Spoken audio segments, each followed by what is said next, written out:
Hi friends, sa mga hindi pala nakakaalam is nandito po kami ngayon sa Marino Transient, Pangasinan. And papunta po kami sa 100 Island kung saan is ang island na popular dito sa Pangasinan. So let's go!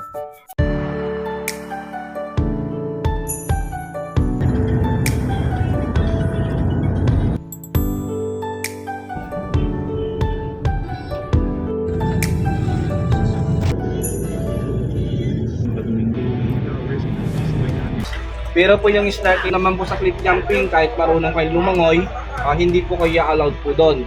Kasi may nakalagay ng sign, no life vest, no cliff jumping po. So ito po, mag-provide na lang po ako ng 14 na life vest na pang swimming po ninyo. Tapos samahan ko na lang po siya ng 10 starting, kasi kayo magsalita sa pangkalatan po. Ito po pala yung kwarto, first room. Ayan. And then ito po yung balcony niya. Pakita ko sa inyo.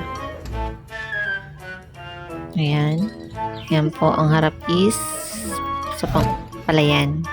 And next door po, ayan, meron po siyang sa baba na higaan, yung Marino Transient. Meron TV, aircon, sa loob po niyan is may toilet.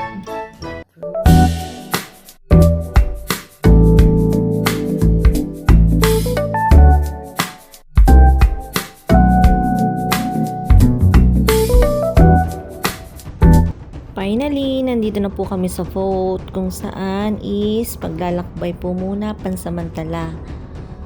So, ayan. Sa ngayon po is hinihintay po namin yung mga kasamahan namin. Ayan.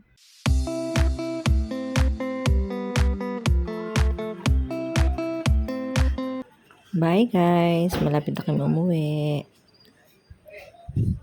So, ayan.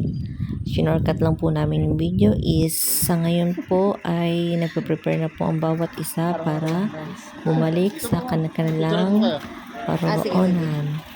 Let's go. Ayan, nakaprepare na siya. Ayan po yung sasakyan na gamit po namin dito sa Marino Transient House. Marino Transient House.